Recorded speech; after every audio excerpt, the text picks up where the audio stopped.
Telugu language అనేది సంస్కృత్‌కి very relate అయ్యి ఉంటుంది అని అంటారు. తప్పకుండా.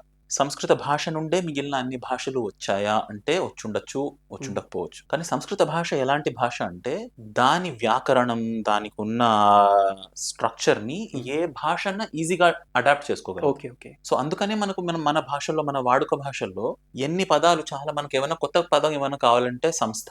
హ్మ్. ఈ సంస్థ అన్న పదానికి తెలుగులో పచ్చ తెలుగు పదం నాకు కావాలి అంటే ఏదో వెతుక్కోవాలి ఇప్పుడు కూర్చొని.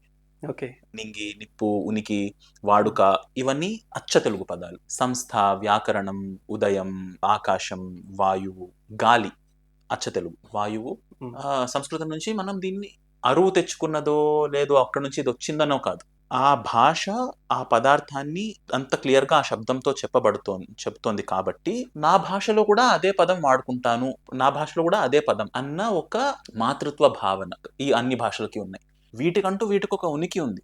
ఓకే. మలయాళానికి, తెలుగుకి, కన్నడకి ఇవన్నీ సంస్కృతం నుంచి వచ్చి ఇవన్నీ అపభ్రంశం అయిపోయాయని కాదు. ఇక్కడ అంటే ఉన్న నాగరికతకి, ఇక్కడ ఉన్న జనాభాకి, వాళ్ళ సభ్యతకు, వాళ్ళ సంస్కారాలకు, వాళ్ళ ఆచార వ్యవహారాలకు వాళ్ళ శబ్దాలంటూ వాళ్ళకి ఏర్పడ్డాయి. అంటే భౌగోళిక పరిస్థితులు అన్నీ వాటి ఆధారంగా. ఎగ్జాక్ట్‌లీ. హ్మ్. ఇప్పుడు ఏర్పాటు హ్మ్. అన్న పదం సంస్కృతంలో లేదు. తెలుగు భాష సంస్కృతం నుండి పుట్టింది అంటే ఎక్కడో ఒక చోట ఏర్పాటు అనేది సంస్కృతంలో ఉండే ఉండాలి.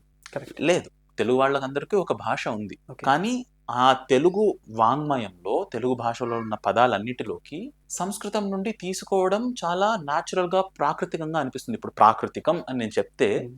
తెలుగు కాదు ఇంకో భాష అనగలమా మనం? తెలుగులాగానే అనిపిస్తుంది. అవును. అది కానీ సంస్కృత పదం. సో, అక్కడి నుంచి ఇలా సంస్కృతం అలా ప్రభావితం చేస్తుంది మిగిలిన భాషలను.